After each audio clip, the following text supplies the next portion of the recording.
Assalamualaikum warahmatullahi wabarakatuh. Kembali lagi bersama saya Har Channel, belajar SKB bidang hukum dan tata negara. Kali ini kita akan melanjutkan soal dari nomor 21 hingga 30, lanjutan beberapa minggu yang lalu. Kita lanjut pada kali ini. Baik. Sebelum kita lanjut ke pembahasan soal, terlebih dahulu kita tekan tombol subscribe. Kemudian juga jangan lupa menekan tombol loncengnya agar mendapatkan video-video terbaru. Baik, kita lanjut ke pembahasan soal nomor 21. Tujuan dilakukannya amandemen terhadap MPR Undang-Undang Dasar 1945 adalah: A. Hasil buah pikir wakil rakyat. B. Melakukan perubahan tertulis. C. Pembuatan undang-undang baru. D. Menciptakan konsep yang menarik. E. Penyesuaian dengan keadaan terbaru. Jawabannya adalah E. Penyesuaian dengan keadaan terbaru. Seiring berjalannya waktu, keadaan berubah dan ini membuat perlunya diadakan amandemen terhadap Undang-Undang 1945 untuk menyesuaikan dengan keadaan terbaru. Perubahan undang-undang diatur dalam pasal 31 ayat 1 sampai 5 dan aturan peralihan pasal 1 Undang-Undang 1945. Jadi di sini sangat jelas memang itu penyesuaian dengan keadaan terbaru dalam melakukan amandemen yang dilakukan oleh MPR. Teman-teman menghafal setiap kategori undang-undang 1945. Nanti jika ada pertanyaan-pertanyaan lain, teman-teman sudah bisa menjawabnya. Baik, kita lanjut ke soal nomor 22.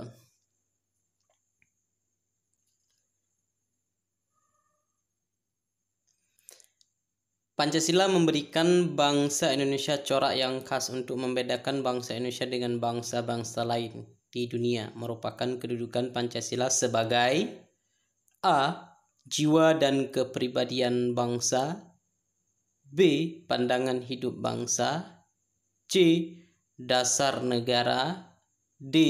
Tujuan bangsa. E. Sumber dari segala sumber hukum. Jawabannya adalah A. Jiwa dan kepribadian bangsa. Pancasila sebagai jiwa dan kepribadian bangsa Indonesia memberikan corak yang khas yang membedakan bangsa Indonesia dengan bangsa-bangsa lain di dunia. Jadi jawabannya adalah A. Jiwa dan kepribadian bangsa. Baik, kita lanjut ke soal nomor 23.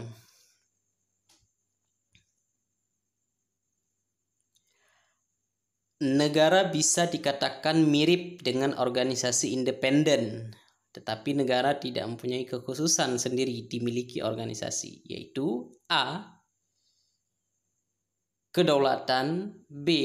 Aturan hukum. C. Sistem ideologi. D. Kepemimpinan. E. Wilayah teritorial. Jawabannya adalah A. Kedaulatan. Yang membedakan antara negara dengan organisasi yaitu kedaulatan. Kedaulatan adalah kekuasaan tertinggi atas suatu pemerintah atau daerah. Jadi kedaulatan ini adalah kekhususan. Inilah yang membedakan sebagai dengan organisasi. Baik, kita lanjut ke soal nomor 24.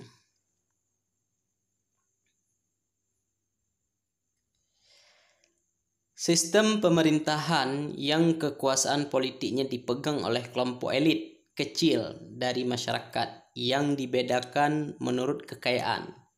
keluarga, atau militer disebut sistem pemerintahan? A. Monarki, B. Demokrasi, C. Aristokrasi, D. Oligarki, E. Republik. Jawabannya adalah D. Oligarki. Sistem pemerintahan oligarki adalah sistem pemerintahan yang kekuasaan politiknya dipegang oleh kelompok elit kecil dari masyarakat yang dibedakan menurut kekayaan, keluarga, atau militer. Salah satu negara yang menganut sistem pemerintahan ini adalah Rusia. Jadi di sini jawabannya sangat jelas. Jadi sistem pemerintahannya adalah sistem pemerintahan oligarki. Baik, kita lanjut ke pembahasan soal nomor 25. Perbedaan antara ilmu negara dengan ilmu tata negara terletak pada A. Ruang lingkup, B. Latar belakang, C. Kerangka ilmunya, D. Konsep pengetahuan, E. Kaitannya dengan ilmu lain. Jawabannya adalah A. Ruang lingkup. Yang membedakan antara ilmu negara dan ilmu tata negara terletak pada ruang lingkupnya. Ruang lingkup ilmu negara adalah pada suatu organisasi negara dan tata negara adalah pada tatanan aturan suatu negara.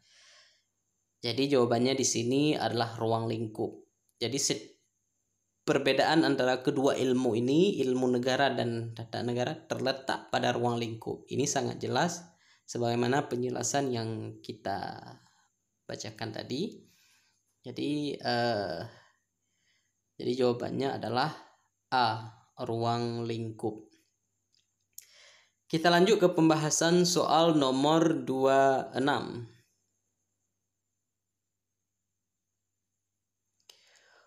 Undang-Undang NRI tahun 1945 sebelum diamandemen terdiri atas A. Pembukaan, B. Batang tubuh, C. Batang tubuh dan penjelasan, D.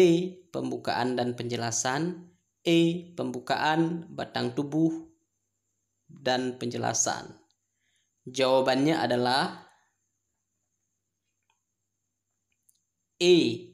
Pembukaan, batang tubuh, penjelasan. Undang-Undang NRI tahun 1945 sebelum diamandemen terdiri atas pembukaan, batang tubuh, dan penjelasan. Setelah diamandemen terdiri atas pembukaan dan batang tubuh. Jadi sebelum amandemen Undang-Undang 1945 ini ada pembukaan, batang tubuh, dan penjelasan. Nah, setelah amandemen yang dilakukan pada tahun 1991, dimulai pada tahun 1991, maka 1999, maksud kita 1999 yang dilakukan amandemen pertama itu diubahlah, yaitu terdiri atas pembukaan dan batang tubuh, sementara yang sebelumnya telah tidak digunakan lagi. Baik, kita lanjut ke soal nomor 27.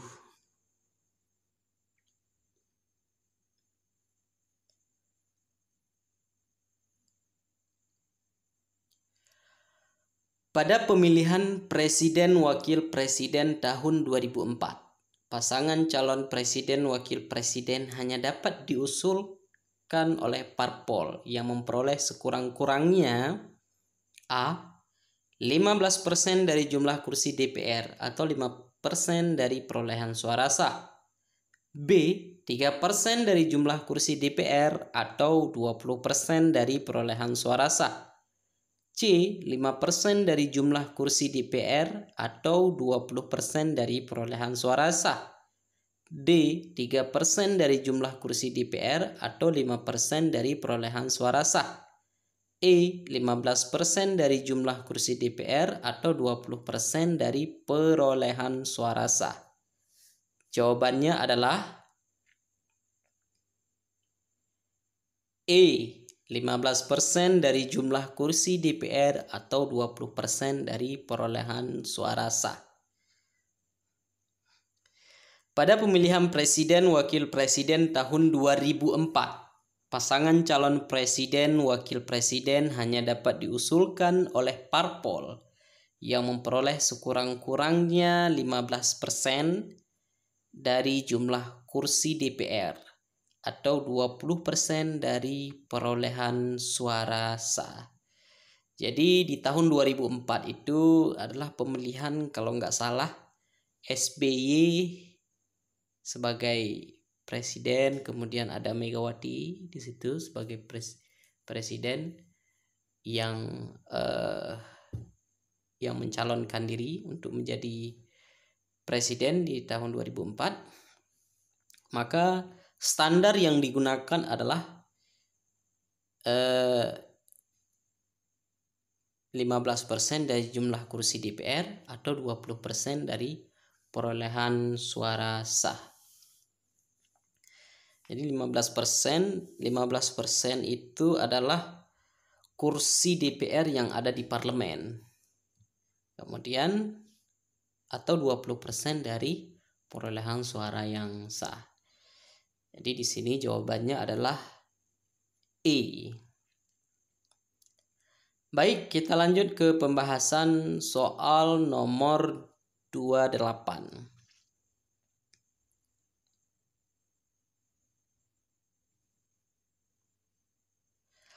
Pengertian pemerintahan dalam arti luas adalah segala kegiatan badan-badan publik yang meliputi kekuasaan A. Eksekutif dan legislatif, B. Legislatif dan yudikatif, C. Eksekutif dan federatif, D. Legislatif, eksekutif, dan federatif, E. Legislatif, eksekutif, dan yudikatif.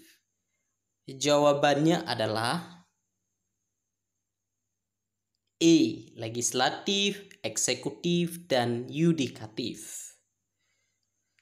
Pemerintahan dalam arti luas adalah segala kegiatan badan-badan publik yang meliputi kekuasaan legislatif, eksekutif, dan yudikatif. Sedangkan pemerintahan dalam arti sempit adalah segala kegiatan badan-badan publik yang hanya meliputi kekuasaan eksekutif saja. Jadi di sini arti pemerintahan itu adalah badan-badan publik legislatif seperti DPR, eksekutif, pemerintahan, presiden beserta jajaran sampai ke bawah menteri sampai ke kepala dinas, ini adalah eksekutif. Ke daerah, bupati, gubernur, ini adalah bagian eksekutif. Sedangkan yudikatif ini adalah bagian kehakiman. Jadi di sini sementara dalam arti sempit yaitu badan-badan publik yang meliputi kekuasaan eksekutif. Jadi hanya pada tataran pemerintahan. Jadi eksekutif ini adalah orang yang menjalankan pemerintahan. Jadi yang menjalankan pemerintahan di sini presiden, gubernur, bupati, wali kota, sampai ke menteri, kepala dinas. Ini masuk dalam kategori eksekutif, pemerintahan. Sedangkan legislatif ini adalah orang yang melakukan pengawasan DPR, pengawasan, kemudian membuat perundang-undangan, kemudian dan lain-lain. Masih banyak lagi sebagai tugas-tugas daripada legislatif. Yudikatif ini adalah kehakiman dalam melakukan keputusan, dalam mengambil sebuah keputusan, apakah itu keputusan itu bersifat pidana, perdata, maupun keputusan yang diambil apakah benar atau salah. Jadi sangat jelas jawabannya di sini adalah E, legislatif, eksekutif, dan yudikatif. Baik, kita lanjut ke soal nomor 29.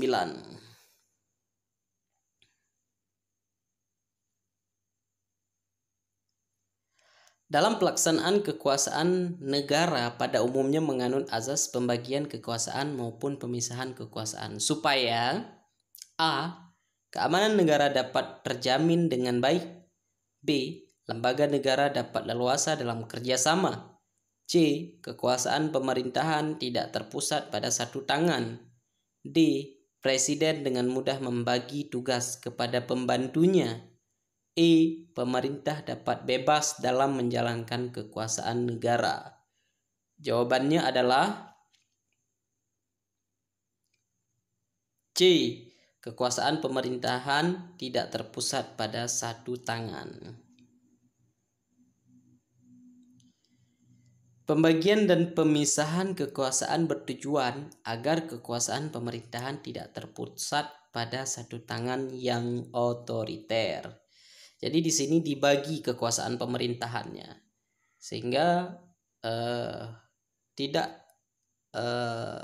semena-mena atau tidak semuanya diambil keputusan oleh presiden atau gubernur dan bupati. Jadi dibagi, ada bagian yudikatif, legislatif, seperti DPR, kemudian kehakiman. Jadi semua ini dibagi agar tidak terpusat pada satu orang saja, sehingga kalau misalnya terpusat pada satu orang saja itu disebut sebagai otoriter, sehingga kebijakan yang diambil terkadang tidak lagi memihak pada konsep-konsep kebenaran. Jadi jawabannya di sini adalah kekuasaan pemerintahan tidak terpusat pada satu tangan. Baik, kita lanjut ke soal nomor 30.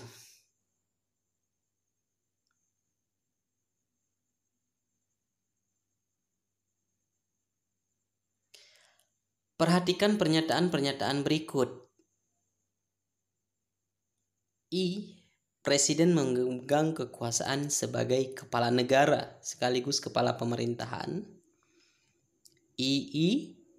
Menteri-menteri diangkat dan diberhentikan oleh Perdana Menteri. III. Menteri-menteri diangkat dan diberhentikan oleh Presiden. IV. Menteri-menteri bertanggung jawab kepada kekuasaan legislatif. V. Menteri-menteri bertanggung jawab kepada kekuasaan eksekutif. Dari pernyataan-pernyataan di atas yang merupakan ciri-ciri sistem pemerintahan presidensial adalah A. I atau 1, 2, 3. B. 1, 3, 4. C. 1, 4, dan 5. D. 1, 2, 5. E. 2, 1, dan 4. Jadi jawabannya di sini adalah D. 1, 2, dan 5 atau I2 dan V. Jadi I1 adalah presiden memegang kekuasaan sebagai kepala negara, sebagai kepala pemerintahan. I2, menteri-menteri diangkat dan diberhentikan oleh Perdana Menteri. Dan V, menteri-menteri bertanggung jawab kepada kekuasaan eksekutif. Jadi jawabannya di sini adalah D. Ciri-ciri sistem pemerintahan presidensial. Presiden memegang kekuasaan sebagai kepala negara sekaligus kepala pemerintahan. Menteri-menteri diangkat dan diberhentikan oleh presiden. Menteri-menteri bertanggung jawab kepada kekuasaan eksekutif. Kekuasaan eksekutif tidak bertanggung jawab kepada kekuasaan legislatif. Presiden sebagai kekuasaan eksekutif dipilih langsung oleh rakyat. Jadi poin-poin dari ciri-ciri pemerintahan presidensial itu sebagaimana yang telah kita bacakan tadi, dan ini menjadi substansi atau soal yang biasa keluar, dan teman-teman harus menghafal semua ini, poin-poin ini, sehingga nanti di saat dibolak-balik sistem soalnya, teman-teman sudah bisa menjawab dengan cermat, dengan teliti, dan dengan benar. Baik, mungkin ini saja yang dapat kita bahas soal sampai ke nomor 30. Bila video yang kita bahas ini bermanfaat bagi teman-teman, silakan di-subscribe, kemudian jangan lupa menekan tombol loncengnya untuk mendapatkan video-video terbaru tentang pembahasan CPNS, sehingga kita nanti dimudahkan oleh Allah atas usaha kerja keras kita, sehingga kita semua lulus CPNS menjadi abdi negara. Dan jangan lupa kita berdoa, berusaha berdoa, dan kita akan dikabulkan oleh Allah, oleh Yang Maha Kuasa, menjadi bagian dari ASN atau CPNS. Amin. Terima kasih telah menonton video ini.